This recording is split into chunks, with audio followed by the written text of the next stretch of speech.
Welcome, welcome. Cheshire Impact, we're happy to present this webinar. It's on the CSI 6 and 7 series. It's all around sales and marketing alignment.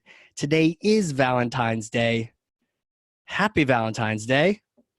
Don't you wish we had that kind of relationship with our sales team? If you're a marketer and sales folks listening, don't you wish you loved your marketers as well? Let's dive into this. Why does it feel like this? The slide I'm showing for those calling in, we've got people, they're just angry. They're angry. Why does it feel like that? Instead, it should feel like this, right? We're celebrating together. Sales and marketing together. We've closed some business. We've helped out our buyers. That's what we're trying to do. That's what we're trying to get to. So this webinar today is all about getting us in that direction. We're going to cover several things, and I'll talk about the agenda in just one second. But I'd like to introduce you to myself. If we've never met before, you're asking, who is this guy? Why is he talking with a microphone and has a beard now and all these things? Well, I'm happy to meet you. Casey Cheshire here, founder of Cheshire Impact, longtime marketer, and I have been in sales as well. And I'm happy to join this webinar and chat. Great question, by the way. I love that you're throwing questions already. CSI, if you don't know about that, we're going to talk about that next, but great question. But just real quick introduction for myself. Longtime marketer, spent about 15 plus years in marketing, got all the way to the point where I was a VP of marketing at a software company. Had a chance to start my own practice where we're working with folks to maximize Pardot, marketing automation, Salesforce. And initially, I was the sales guy, and for a couple of years then was in sales essentially. And I have some other stories where I dabbled in sales, but at one point I was able to sell about $1 million worth of B2B deals in 1 year. So really earned my stripes when it came to the sales side as well as the marketing side. And I think working in both of those sides has helped me really appreciate both sides of the aisle, if you will. And finally, 34, the number of skydives I've done. Hopefully that number will increase this year. So as you check back into more of these webinars, we're going to do at least 2 a month. Hopefully that number starts inching its way up, and you'll know, and you can track it. So right now, you guys hold me accountable. It's at 34. Cheshire Impact, if you don't know about us already, we're going to talk about us later, because the whole point here is to teach and to share some things. And real quick, there was a great question earlier. What is CSI? You mentioned that. It was the subtitle of the header. CSI is the success index, the Cheshire Success Index. We found a lot of folks got marketing automation and then used it like MailChimp. And I got to tell you, that drives me crazy. Now, I understand why it happens, but it still drives me crazy. And we realized there's 80,000 things you can do with marketing automation, and no one's exactly telling you what to do next. Tech vendors typically say, look at that feature over there. You're like, what feature? And then you go after that feature and you go after another feature. So it can be very distracting. So what we did is we created a 10-step roadmap to completely, fully utilizing marketing automation. We call it the CSI. Look, that acronym was too good to pass up. Now there's 10 steps to it. So one of the ways we do this is we get on a call with you. And if you haven't already done this, that's definitely an action item to write down in your notes. Get a CSI with us. It's free. And what we do is we get on a call and we talk through 10 questions. There's a question for each one of those steps. At the end of this call, you're going to know 3 things. You're going to know, where am I at now? Now, you might have a gut feeling, but you'll know, where am I actually now? And then you'll know, what's the next step? Because it's an ordered list. So if you're not sure what to do next in marketing automation, Pardot, if you have that, this absolutely shows you what's very next in your path. And then finally, you're going to know what 10 looks like. And there are people at 10, and it's super fun at that double-digit growth. It's amazing. So we want to get you there. That's the goal. Cheshire Impact, we're all about making marketers heroes. So to do that, we got to get you to fully utilize marketing automation, and that comes through the CSI. And the final part on that is I've got a podcast. It's called The Hardcore Marketing Show, and we have at least 1 or 2, sometimes more episodes a week. What's cool about it is each episode ties into one of the elements of maximizing marketing automation, getting to know your buyer, working well with sales, all those kind of things. And so one of the things that I'd recommend you do here is check out the sources. So the words of some famous TV people, you don't necessarily have to take my word for it. I've interviewed some amazing people on this podcast, and specifically for today in sales. And so John Barrows, he actually trained Salesforce how to do sales. Crazy, right? Training the people who basically are Salesforce how to do sales. Garner White, a sales manager, an RVP at Salesforce. Brilliant. One of our most popular podcast episodes. And Tal Paparin, amazing. We actually chatted with him. He's in Israel, and he's a great expert in international sales. And so we talked to him. He had a crazy story we're going to share with you a little bit later on here. But go check out these podcasts. You can either go to hardcoremarketing.com. You can Google search it. If you have an app, iTunes, Spotify, you name it, all those apps, you can get it there too. It's also on YouTube if you like video, so you can watch it on YouTube. All right, let's keep moving. There is love in the air today. The agenda has love all over it. And, this would not be the day to come to a webinar if you had just broken up with someone, because I'm just going to remind you about it for about an hour now. There's a couple things I want to share. It's two major parts. First part is, let's talk about when it doesn't work.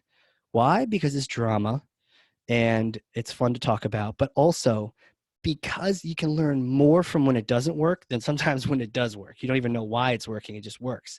So we're going to talk about when it doesn't work, and you can probably relate to some of these stories of sales and marketing just being at odds with each other. And then after that, after we've kind of gotten that out of our systems, we're going to talk about the 7 strategies for love and alignment. Like that, love, it used to be just alignment, but now it's love and alignment. And quite literally, I've experienced these steps in action, and I've gotten to the point where they're even taking me out to dinner, sales that is, taking me out. They get so aligned that they're trying to buy you dinner. It's crazy. And you're trying to buy them dinner. You're like, it's love, it's happiness. So we want to get you there. That's not a magic snap of the fingers, but there's some legit strategies that will help you with that. 2 of them that stand out in my mind. There's literally one word that can help fix your alignment today, if you know what it is, and start talking about it. Just one word. And I know it's crazy, Casey, I know, but trust me, it's true. The second thing is, there's actually one word that will help you keep this alignment, right? So you get that love and feeling. How do you keep it? There's one word to get you there. And I'm going to share that word with you as a part of the 7 strategies. All right, cool. Well, let's keep going. Again, if you have any questions, we're using Zoom now. You might have noticed we switched over from GoToMeeting. Sayonara GoToMeeting. We're a big fan of Zoom, and they're a fan of us too. So let's get cranking. Let's talk about when it doesn't work. Crazy tip for you, crazy factoid. And this was out of the Caldas Cloud. Actually, they had a survey a couple years back, and they asked sales, hey, are you satisfied with marketing? And what did marketing, or what did sales say back in terms of being satisfied with their marketing counterparts? Not really, right? 26% of all of the sales people that responded were positive. So flip that around. That means almost 3/4 of people were not happy with their marketers. So if you're like this lady who thinks maybe my sales team hates me, it might be accurate. I don't know if anyone, you raise your hand if you've ever been, if you're a marketer and you've ever worked in a company where you're pretty sure, or that sales was not a fan of you. Just go ahead and raise your hand. Vice versa, our friends from sales. Okay, there you go. I got some hands. Don't worry, I won't call out your name this time around for these things. And if you're in sales, if you definitely think that marketing, didn't like you, so that's not typically the kind of thing they're just not gonna send you the stuff that you want, right? So yeah, things are not good in a lot of companies. Now, if they are good, congratulations. There's a way to keep it good. But for a lot of us, it's that icky, crazy feeling. I remember being in a meeting with a bunch of salespeople, a bunch of marketing people, and we were mistakenly micromanaging the scoring criteria in marketing automation, which is not what you want to do. And that's another topic altogether, but you don't want to get in a little like, oh, 1 point for this action, 1 point for the, and you're haggling it over with sales. Not the thing to do. But we were doing this. I was a youngster at the time, and you could just see the eyes. I literally had salespeople that did not like me. And I'm like, hey, I'm Casey Cheshire. How can you not like me? It happens. And we're going to talk about why it happens too. I mentioned our friend Tal earlier, Tal Paparin. Great guy. Check out that episode. It's really interesting. He's got stories. He actually came over from Russia with nothing. His family, they came over with nothing because at the time it was the Soviet Union, and they stripped his family of everything. They didn't even have their passports. So he came into Israel with nothing. And he's built up an amazing consulting practice. But one of the experiences that he had at trade shows, let's just talk about trade shows, because oftentimes this is where you see marketing and sales together. And one of the experiences he shared was that at a trade show, he was walking around with a customer. He was consulting. He's walking around this customer who sold, I think it was produce actually, but it was like very much a B2B, wholesale type of purchase. And they got to the first vendor, and they were going to talk to him about who they were and what they did. And the person, when they heard the name of the person that Tal was walking around with, they're like, "Oh, I know you." Now that can be a good thing, right? But in this case, it wasn't. They go, "I know you. I know the story of your company. I just want you to know right now, I will never do business with you." That's what they told Tal's client right in front of him. And they went to the next booth, and they kept getting something like this at every single booth. "I will never do business with you. I've heard your story. I've heard what you guys did. We will never do business with you." Holy moly. Like, can you imagine? I can't imagine. So what is that? Well, come to find out, there's some promises that sales had made, and some promises that marketing had made, and they hadn't had a good culture and character about them as a company, and it was just that reputation preceded them. Another thing that can happen with trade shows, and raise your hand if you've actually ever been to if you've been to a trade show recently, like this year, 2019. It's pretty soon, so maybe we've been last year. How about Dreamforce? Anyone heading to Dreamforce? Throw one of the names of the conferences that you like the most in the chat for fun, and we'll call out a few of those as we're going along here. So I was at a trade show, and I'm looking around, and I've got 2 kids, and so I'm always on the lookout for the best giveaway, and those are usually stuffed animals. Now, best giveaway for a parent, of course. Oh, gas forms. Okay, cool. Anyone else? Oh, Dreamforce. Connections. Interesting. Conversion conference. Nice. Throw the conferences that you like attending in the chat. We'll have fun with it. World Congress. Ooh, that sounds interesting. Customer 360 at Dreamforce. Nice. 5G World. Sounds like a telecom thing. Marketing conferences. I love you asking for any conferences. So marketing or industry conferences, whatever ones you really get something out of. So truck shows. That's interesting. So we're at these trade shows, and what do? I go a beeline. I see these cute little guys with hats on, and I think there's a boy and a girl version of it, right to that booth. I hold up my badge. I'm like, "Scan me," and I get 2 of these giveaways. And that next Monday when they call to say, "Hey, do you want to buy this thing?" I just really wanted those 2 giveaways for my kids. Right now, this happens. There's this like range of giveaways where if it's too good, people just want the thing. Oh, the Bose headset. Yeah, let me just take that thing. This happened a while ago. I think it was Aptus, or actually it was a dashboard company that was giving away. If you do a demo with them, they'll give you a Bose headset. $300 something Bose headset. Like, who wouldn't do that? Like, I could ask you, raise your hand if you wouldn't do a 30-minute demo for $350 noise canceling. Of course we all would, right? So the problem is sometimes the giveaway is not aligned. Where am I going with the story? What can happen here is you get a bunch of quote leads from a show. And the right marketers know that, okay, these aren't qualified per se. We need to put them into marketing automation, put them in Pardot, let them get nurtured, see who's alive, see who just wanted the teddy bear or who wanted something else. But where we can go wrong is when we send all those leads right to sales, or when sales mistakenly thinks these are all leads and they try to grab them all. I once worked with a company that they said, we call every single, and they scanned thousands of people at Dreamforce, thousands. And that we call all of them on Monday, and the whole week afterward, they have their sales folks calling everyone. And that was a mistake, right? Because those aren't 2 aligned. They're trying to do the work all by themselves. Dreamforce, AHR, nice.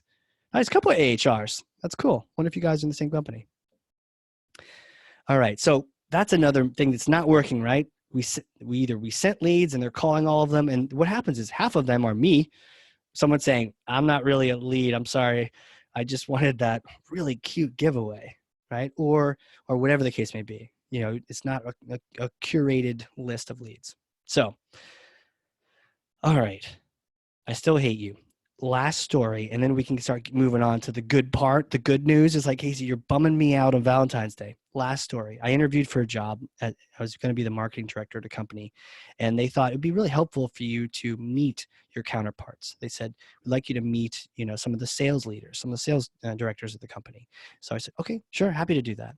And it'd be great to learn what they're up against, because honestly, in marketing, one of our customers is sales, right? We're trying to give them a great product, a great lead, a warm lead. So I was happy to meet with them. But wouldn't you know, one of these sales managers said, hey, you seem pretty cool, but it's kind of my thing that I tend to think that sales should always hate marketing. And marketing can hate sales back. That's fine. But I think sales should always hate marketing. It's probably good for productivity or something. And I was just like, man, that's really weird. And I, at the time you're just going, oh, interview. Oh, interesting. But later on, I would always think about that one company. No, I didn't work there.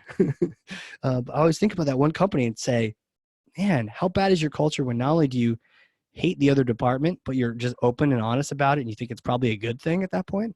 Crazy. Well, here's the deal. Let's start transitioning into the happy side. The happy side doesn't have to be that way. I've got some pictures up here of people even on our team who are in sales, and some of the people on there are in marketing. Some of the people you might have even been working with, client services. They're singing karaoke together. They're on a long car trip together, and those smiles are not fake. I was not there to bribe them with Tootsie Rolls or anything. These are photos from one of our company events. I think we call it the main event. It doesn't have to be that way where marketing is at sales' heels and vice versa and all these misalignments. Cool stats kind of inspire you from the Sales Hacker Conference.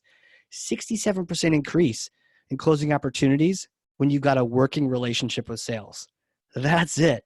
You don't have to have a magic. You don't have to be going steady with sales, right? You just have to have a working relationship, an open dialogue.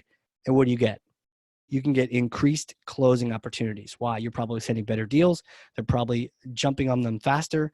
Things are working. So this is important. That's why we're here today. Second, double-digit growth. I want double-digit growth. Does anyone else want that? Like, yeah, let's do that. So in order to do that, though, instead of being two sides of a process, it needs to be a continuous one. So we're going to talk about that. But it's totally worth it. And finally, I have some sushi lunch here for you. I got to tell you, I once went into a company, didn't have marketing automation. And when I first got there, I was like that marketing guy. And there were salespeople there. And they didn't quite know why I was there. Why are we spending money on this marketing person? What do they do? Send emails out? I don't understand. And at this time, they were getting really bad leads that weren't even leads. You couldn't even call them that. And so I actually brought in Pardot to that company. And wouldn't you know, after implementing that and starting to send them some qualified leads who are getting nurtured and they're seeing all this email traffic that people were applying openly to our emails and really good stuff. What are they doing? They're asking me out for lunch. Casey, it wasn't like that marketing guy. I was like, Casey, you want to go out to lunch? We're going out. Come with us. We're getting sushi. I got Casey. No, I'm going to pay for him today. I'm going to pay for him today. Not kidding. This was down near Waltham, right? So awesome things can happen. Let's get to how we actually do that. All right. First of 7. You need to align the goals. And there's a one-word fix. First of all, any questions? Any guesses what that one word is? Okay. Some good guesses. Good guesses. Any other guesses what that one word is? Ooh, I heard qualified. That's a good one. Yep. MQLs. It is revenue. Is revenue. That's the one word that fixes everything. Let me explain. Typically what can happen in an organization is marketing has their goal, which might be MQLs, call it leads, call it qualified leads, whatever word you have. And sales has their goal, sales, right? Close deals. And that's where the problem starts. It all starts with having two different goals. Because why? In marketing, we could send all kinds of leads over. We certainly can. So if there's a little bit of a qualification in there where sales accepts them or not. That's helpful, but typically in a large organization, the more likely this is to happen. Marketing is only thinking about their metric because that's organizationally what they're responsible for. Marketing, you need to deliver 2,000 leads every month. That's it. Don't deliver that, you're probably out of here. We're going to replace you. Deliver 2,000, great. Deliver 2,010, doesn't matter as long as you're above that threshold. This happens all the time. And if you've been there, you know. Now, the other side, right, sales, it can be even harder because they're very much tracked on in closing. And here's another tip for you. Did you know that 54% of sales reps don't hit their quota? Yeah, it's a new report that just came out. 54% of reps don't hit their quota. Do you know what happens to sales reps that don't hit their quota? They typically go away, right? They get replaced. It is a tough world in the sales side. So what's really interesting to know about is they're trying to get their metric. You're trying to get yours. And we know as marketers that they don't necessarily always line up. And so here's an example. I was once talking to a guy who rented office space, one of those like national office space rental companies. It's kind of like a Regus or like a workspace, shared workspace. And he said, look, all I want marketing to do is get me tours, get me people to come in and take a tour of the building. Then I want my on-site sales guy or room manager, I want them to close it for me, right? So marketing, you just get people in the door. Sales, you just close it. And immediately I knew there was a problem because as a marketer, you know, and I knew I could get thousands of people to show up to this or any other office building for a tour, right? Think about it. I could get college students to show up. I'd offer free pizza. I could get stay-at-home moms to show up. I could offer free babysitting. I don't know, like the sky's the limit, right? You could offer many things to get people to come to an office space for a tour. Now, maybe none of the people we've just described are ready to buy, right? Are not your ideal customer. But that wasn't what was stated. It was just get me tours. And so the challenge would be, and then what happens, right? So you send some bad tours in there, sales doesn't close them. And you're like, sales, what? You can't close these deals? And they get some heat from the management. And they point back at sales saying what? Bad leads, right? And it goes back and forth, back and forth. So it very much becomes a cover your own butt type scenario when you have your own goals. But guess what? When marketing aligns all the way through the end of the process and decides, you know what, leads are cool. We're still going to track these interstitial metrics because it's important for us to optimize, but we're also going to look at what closes at the very end as part of our ROI. Like that's what's most important. And you can set this up in Pardot in like 4 seconds, right? If we're going to look at ROI and what is sales closing, where do the leads come from that actually turn into deals? Suddenly now you're looking at the end result. Sales is looking at the end result. And when you start talking about that and they start hearing that you're only thinking about that end result, if it closed, great. If it didn't, then you don't like it either. And yeah, sure, maybe you hit your leads quota, but it's more important to you that the revenue happens at the end of the line. So when you align everyone's goals at the same time to the end, everyone jumps on the same page. And maybe it's not an instant jump on the same page because people may not believe you that you're actually thinking about the end goal in mind. But when you start demonstrating it, when your reporting shows it, your reporting shows, okay, we have all these little goofy metrics over here. But most importantly, we drove this many leads that actually turned into business. The ones that didn't turn into business, we don't count those. We only want to see what worked, right? That's how people know you're on the same team. And then I've heard this even from sales. Hey, what does marketing do? Marketing enables sales. You guys enable us. You give us this good stuff and we're going to sell the deals and secure more funding for you. We're going to get more funding so we can go get more of those leads. And it becomes a one happy,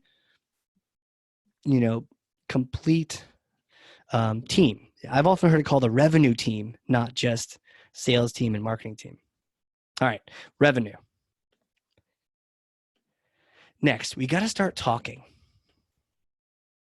It seems obvious, but what am I talking about here? Hello, my name is Sales Rep. I like long walks on the beach, qualified leads, pina coladas, right? How often are we talking to sales and not just waiting for them to invite us out for sushi? We're actually talking to them when things are working, when things are not working. We're asking them things. And I got to tell you, there's so much we can learn from sales, especially when it comes to targeting and segmentation. They are amazing at knowing what the engagement triggers are. In fact, one time we were on-site talking to a company, and we were working with the marketing team and some of the sales leadership to establish who their segments are, who their personas and segments are that they wanted to target. They wanted to create separate nurture campaigns for these people. And wouldn't you know that no one really quite knew how they should break it up. But someone was smart enough to invite one of their star business development reps. Not a cold caller, but he would call all the leads and try to connect with them and line them up with interviews. So he's talking to everybody, or he's trying to, but not everyone would call him back. But one of the things he shared was, you know what, if I mention this, one of 5 things, or if I know that they are experiencing one of these 5 challenges in their organization, and I mention it, they always call me back. In fact, sometimes they call me back right away. And they text me and they're hounding me if I mention one of these 5 things. And everyone's like, what are those 5 things? And those became the basis for the nurture campaigns we're using. It was great. And the segmentation profiles and all that all came from that. Next, how many times are we doing really cool stuff in marketing and sales has no idea about it? Like, I'm thinking right now, do the salespeople at Cheshire Impact know about this really cool webinar? They do, but you have to tell them, right? And oftentimes they can then share the resources with their prospects. It might be something exactly what a prospect wanted to know. Hey, are these guys worth working with? The webinar coming up, that sounds pretty topical, like on sales and marketing alignment. Let me go join that, see if I should work with these guys. Sales isn't going to know about it unless you tell them. So I've got a great email from Derek Grant, sales wizard, VP of marketing, VP of sales, actually. Great guy. And he was sharing that one of the things that he thought was really impactful was this email that he had gotten from his marketing team saying, here's what's coming up. Here's some of the events to be on the lookout for. Here's where we're going to be. We're going to have a booth, or we're going to be present in these, just kind of an FYI. Now, of course, when it gets closer, they're going to know about it, but kind of giving them the heads up early so they can start planting those seeds with their customers is huge. And then also new blog posts, new content that comes out. And what you don't see on this email are some of the other activities that are happening. So social things that are happening, podcasts that are happening, and links to some of the resources as they come out. So just kind of keeping them up to date. Often recommend just try it. Just try like a weekly newsletter. If you've got a sizable sales team, and it doesn't have to be pretty, just like a couple bullets on a page, just to let sales know, here's what's happening. Here's what's happening on a regular basis. What else? Like a relationship, like anything, sometimes we want sales to do things, or they want us to do things that we're not doing or they're not doing. And what is this usually? Phone calls. Hey, sales, call my lead. Call them, please, right? I spent all this time trying to get this lead and you're not calling them. This happens a lot, and we see this a lot. And oftentimes this can be solved by simply having an agreement together. And now the importance of this is, and you can see some of the stats on here, I won't read it to you, but if you didn't know this already, Inside Sales has these great reports. I've seen this everywhere. I mean, I've even been in an organization that studied their own. And the quicker you call, the more likely you're going to get that deal, and the more likely you're going to get that person to connect and talk to you. First contact wins 78% of the time. That's crazy, right? Think about that. Think about all the content and the materials and all these things. But the first team to reach out and contact and actually have a phone conversation with a buyer is picked. Now, that's not to say that that's the sole reason. I'm sure there's a lot of correlations and causations, and you can go back to philosophy class, but it's important to note that happens 78%. That's a huge number. That's like an 80-20. So it's all about talking to them sooner than later. And sometimes sales doesn't do that because they're not sure who to call first. Grading and scoring can help with that, which we'll talk about. They're also not sure if their leads are good or not, especially if you've sent some bad leads in the past. Get it, mea culpa. You gotta apologize and move on and change the system. But you need them contacting those deals as fast as possible. Why? Because we're all thinking about revenue now. In the past, we were thinking about MQLs. Okay, call them or don't. It's up to you. It's your loss. But now we're thinking, no. I really want these leads to close, so I need you to call them. And what you can do is, it's called an SLA, a service level agreement, or just an agreement, or just a conversation to start with, which is, I promise I will do X if you do Y. And can you promise to do Y in a certain period of time? Oftentimes it's sales will call within first 24 hours. Now, I've seen some stats that show within the first hour is actually key, but start slow, right? Start small. Try to get them to call within 24 hours, if anything. Have some of these agreements in place. Start those working relationships where maybe they hate when you send over leads from blog posts or people that just clicked on that link. That's not a lead. Listen to them and make that agreement. But then the result will be you'll get people calling a lot faster. All right, number 3, create content that moves. Look, we're in it for the revenue now. We're in it for the end goal. So let's make sure we're not just creating content for content's sake. I once worked with a company and they were very proud. They were very proud of this content piece. Hopefully none of you can relate to this. Hopefully none of you. They they hired an attorney in New York City and they paid him $1,000 an hour to write this white paper for them. And it was something like 24 to 27 pages long. And I'm thinking, what is this guy's word per minute? Because they spent some serious cash on this white paper. And probably half of us in the audience are thinking, I love that as a budget to begin with, let alone for one piece of content.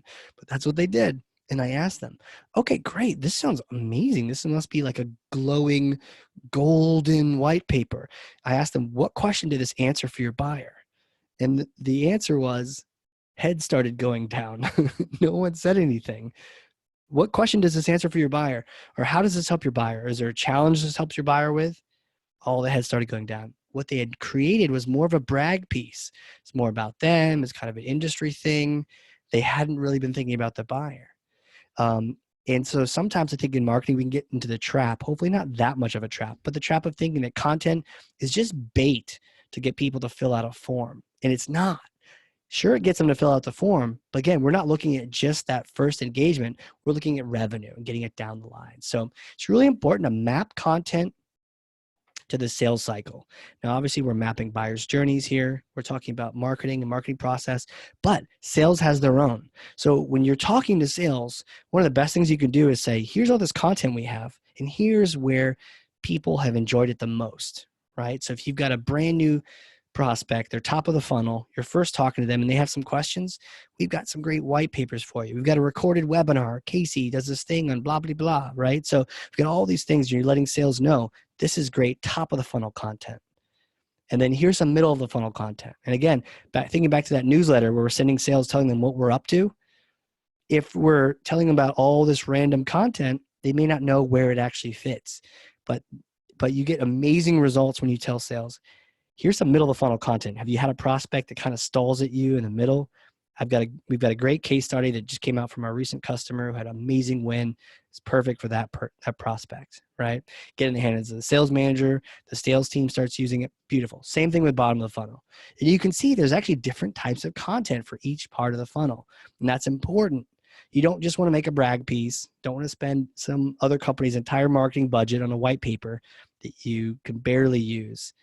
But be smarter about it and think about where does this fit? Because if the prospect doesn't get your content early on, it's going to be sales that's going to get it in their hands. So they're kind of like our conduit for getting this content to the right place. So we want to make sure they're aware of when to use it. And then here's just another chart.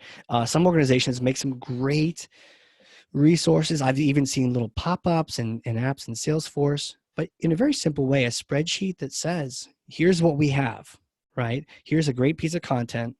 Here's what type it is. Here's where it typically should go. Or if there's keywords like, oh, my prospect mentioned lead management, oh, boom, this one pops up, right? So just making things helpful because, again, sales is the one that's going to get this content in front of people, especially when it's mid and late stage content. It might be your nurture campaign, but it might not be.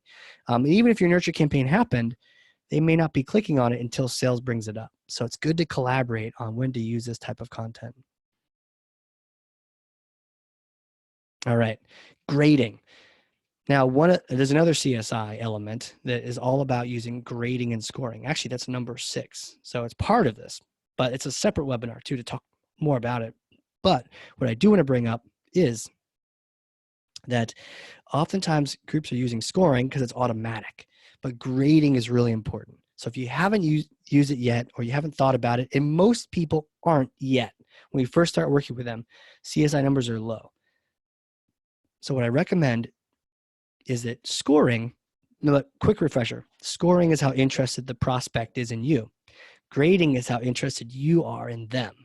You need the 2 dimensions. And the CSI number 6 is a 2-dimensional lead rating system. You need those 2 dimensions because someone could be super engaged clicking on all your content and a horrible prospect. They could be a student doing research at school. So they clicked on all your things. But if you tell sales that's a great lead, that's where a lot of problems come from. Sales saying that wasn't a great lead. That was a student doing a project. You guys are crazy marketing, right? That's where this kind of thing can start. So grading and scoring is helpful because not only do we have how engaged they are, but we also know how good of a lead they are. And it's based on criteria. And if you haven't set it up yet in Pardot, it's very straightforward to do. We can help you with this, of course, right? So don't think like you're isolated or alone. But what's cool about it is you ask individual questions, like do they have the budget? Do they have a timeline? These are BANT questions. It might be, how many computers do they have? Or how many hospital beds do they have? That's another big one for some of the healthcare side, right? And in answering that and knowing that is really important. And sales either really wants to talk to you or not at all, depending on your answer. That's what happens to grading. But what's important is you want to talk to sales about what they actually want. Don't just make up the grading scheme isolated. Because the end result you actually are looking for is you send a lead over to sales. It has a grade on it. Maybe it's an A. They call the lead. They get off the phone. They're like, yeah, that was definitely an A. It is if you base it entirely on their criteria, right? If you base it on your own criteria, what you think might be a good lead, and they're not involved, they're part of the process, it may not click as well. And if it doesn't click and they're not, that wasn't really an A, that was kind of a C. Now they're not going to use that data. And then they may not call as quick as you want them to, thinking back to calling as quick as possible. So a couple things to keep in mind, involve them in this process. They don't always know the right criteria, but at least use them as a sounding board so they know that you've listened. Just a quick thing on here, earlier we talked about what are some of the things you could grade based on, company revenue. Not everyone likes to answer that. Geography may or may not be important, but what you can see from this list, you're asking sales, and sales is saying, we love people who match blank. And the reason I crossed geography out is I once had an example, or I once had a situation where as a marketer, I was creating a bunch of these grading schemes for people. Come to find out when I had asked sales, they didn't actually care about the geography. That wasn't a problem for them. And there were a couple other criteria that weren't either, and some were that I didn't know about. So it's about having those conversations with sales, working with them on it to figure out what's actually important so that the grade is as accurate as possible. And then finally, we do have workshops on grading and scoring as well. So if you're curious and you want to kind of hash it out with someone else on the phone, give us a holler. All right, number 5, we're around the bend here. Don't hoard the intel. This is a quick one. If you didn't already know, and our pros will know, Pardot captures a lot of information, period. But a lot of that information can be extremely helpful for sales and closing deals. Some of this is the activity they've been up to. Now, sometimes it's just they were looking at emails or they received an email, but other times it's knowing that a pricing page was visited. Oh, prospect, this person's snoozing. Why are they looking at pricing again? I should call them. Calls them, you get the SOW out, you're the first one to contact, and boom, right? Closed deal. So it's these kind of things. Sales knows how to use this information if you get into their hands and give them a little training around it. So CSI 6 also talks about getting training for your sales team. So not only do you put these kind of windows in, what you see right here is a window that you can put into Salesforce. It's all the Pardot information just fed right to sales. So they don't have to log into Pardot. They just right inside of their own contact window. It's not Lightning either for any of those that are making those transitions to Salesforce Lightning. But what's important is you get this information to sales and then give them a little training on how to use it. We don't want them to be creepy with it, but we do want them to use this information because it's captured. Might as well take advantage of it. Quick story with that. I once had a friend in sales who was trying to close this deal with his CFO, who were notoriously hard to connect with. And every time he called him, the guy was busy, couldn't get through the secretary, kept trying to call, getting very discouraged. Until we noticed one day that CFO clicked on an email. And then we saw all the previous activity because it was tracked, even though we didn't know who he was. It was all then mapped to his account. Come to find out, this prospect who had been dodging the phone calls from my friend every time my friend called and left a message, the person picked up their research and did more research. So it was actually a benefit. It was actually working. And so, and he saw the pages that he went to and everything. This inspired the guy tremendously. And eventually he was able to connect with him at a golf tournament, at like a local fundraising golf tournament. And the guy was super informed and then made a purchase. And this is like a large enterprise type purchase that he'd been kind of on top of him for a while. And it was this kind of information that really made the difference and kept him on that sale. Otherwise he was about ready to close it out and move on. Wiretap sales. Now I had to put a little disclaimer for some of you crazies up there in the top right corner. Don't go do something, get in trouble, and blame a webinar. But here's the deal. Sales, when they have these phone calls, they're amazing to listen to. And one example I had was that one company that bought me sushi lunch at the very beginning. I went and I joined one of their sales calls with the prospects that they were currently getting before I got started. And I was sitting there, I was excited. It was like being somewhere I shouldn't be. And the sales lady, she made the phone call and prospect picked up. Hey, I'm so-and-so with this company. Prospect said, who are you again? What do you do? Right? No idea. Had no idea. And right then and there, I knew we're sending horrible leads over. This is not the kind of conversation I want my sales friends to have. I want them to be able to engage with these people. And so we really started working together on informing people, making sure that once they got into the lead funnel, they got some really basic information. And this can happen a lot. Just hearing some of these phone calls, sometimes you hear, oh, people ask about that all the time. Yeah, I have to explain it every time, right? This happens all the time. So what you do is you can then go build a drip campaign that has one email in particular that answers that question. And by taking this approach, that earlier company where people are all over the map and they weren't really qualified, the future calls I was able to listen into, wiretap into, people were then asking, how much does this cost? I saw your stuff. I loved it. How much is this, right? That was great. We've moved this buyer from this early stage all the way into the middle, just from a little piece of content here and there. So good stuff. Join their calls, listen to them, ask them to do this.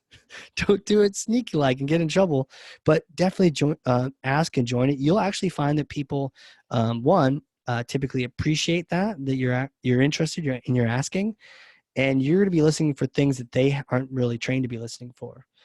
Different objections, different challenges, and also the needs and the wants and the desires of the prospects. It's huge. Highly recommend listening. Finally, what is that one word? I promised you 2 words at the beginning of this, and one word was revenue, and that's how we get into love. That's how we get into alignment with our buyers. And there's one more word I want to share with you, and this is the word that keeps us aligned afterward. I meet many, many companies who aren't aligned, but I also meet some that are, and it's like great. And I don't want them to lose that love and feeling. What is that word? I'm going to tell a story. You can throw that word into the chat, but you have until the end of the story to do it. Otherwise, it doesn't count because I'm going to tell you the word. Renewals. I like that one. Commission. I like that one. Here's the question. What would you do with communication? I like that one too. What would you do with $1 million? This one company we worked with prior to working with us, important to note, prior to working with us, and hey, no judgment, right? This happens. Prior to working with us, they got an extra $1 million to spend in marketing. And yep, Matt, that's what I would do too. They got an extra $1 million to spend in marketing. They did not invest it. They were going out getting more leads. So they spent $1 million more year over year than they did the prior year in marketing. And wouldn't you know, the company's growth was 0. They generated no new business. And you could argue maybe the economy was going down and this was actually a good thing. You could, except that it was $1 million. And the joke is you could have gone to Vegas, and had a party for a week and a half, maybe. It depends on how much you party, but you could make a bonfire. You could do a lot of things other than spend it in marketing and have nothing really to show for it. And come to find out what had happened for this company, they had leads that went off into the prairie. They would have leads that came in. Maybe they get assigned to sales. Sales doesn't get them. They actually had over 30,000 leads stuck between marketing automation and CRM. And that's a good chunk of that $1 million right there. Leads that were actually ready to go, but never got through.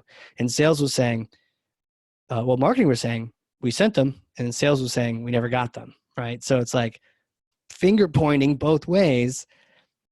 Meanwhile, these leads are dying on the vine. It's crazy. So what did they lack? They lacked process. Process is the word I was looking for earlier. Process is the word that will keep you aligned with sales and keep you aligned with marketing, those two guys together. Because instead of just being a marketing process, if you have one, you should create one, or a sales process. Sometimes sales is super processed and sometimes they're not. Either way, now it becomes a revenue process from start to finish. Again, we're looking at, let's capture these leads, all the marketing touches, all the conversion points where we're getting sent over to sales or maybe sent back to marketing to get recycled, sent back to sales, and then eventually purchased. Boom, process. And yes, great comment. I can get on board with a revenue process. Exactly. The two words combined. You're looking at the end result and you're looking at how you got there. Now, quick little tangent for you relating to process. Have a little fun. There's no Valentine's Day in this slide, but roll with me on it. Fighter pilots actually have a particular process they use, or it's almost like a framework for process called an OODA loop. And all they're doing is they're saying, okay, first you have a situation, we're going to observe it, make sure we orient ourselves, decide what we want to do, then act, and then repeat, right? So you have a process, we're going to do all these things, decide, repeat, act. Process, it's important. Now, your marketing process and your sales process gets turned into a revenue process. And one of the things we do here at Chesh is we map it out. And you'd be surprised, like that company, the $1 million flew away, we mapped it out. And that's how we found all the gaps. Like they say in London, mind the gap. And the gap was very dangerous for that company. And it is for a lot of us, right? Because we're not used to necessarily having a continuous process from start to finish. We have our thing, they have their thing. So typically where the most nasty stuff happens is in between. When we're sending leads over and how we're sending them, and if they need to get recycled or brought back on for more nurturing, they tend to get lost. So one of the things we do is we work with a company. We'll actually go on site and we'll help you map out from start to finish all the things that are happening. Transition points, where the leads come from, what kind of emails they should be getting, all that kind of stuff. And if you have a process, this clears it up. A couple more things on process. You want to rinse and repeat it, right? Take care of the process. It's not just enough to have one or create one, but then you want to keep going back to it and understanding, how can we fix this? What worked well for this? What didn't work? Raising hands. I got people just raising hands randomly. I love it. This is good. So just think about continually going back and looking at your process and saying, how can we update it? How can we improve it? If you have a chart like this one here, it's a lot easier to see, right? And even sometimes we work with nonprofits who spend a lot of money trying to get those donors in, and then they're not really sure where they all go. This is the first place to go. And I got to say, sometimes it's not as sexy and as fun looking as other marketing things we do, right? Facebook ads being the fun thing, right? Process may not be not for everyone, but it's really important.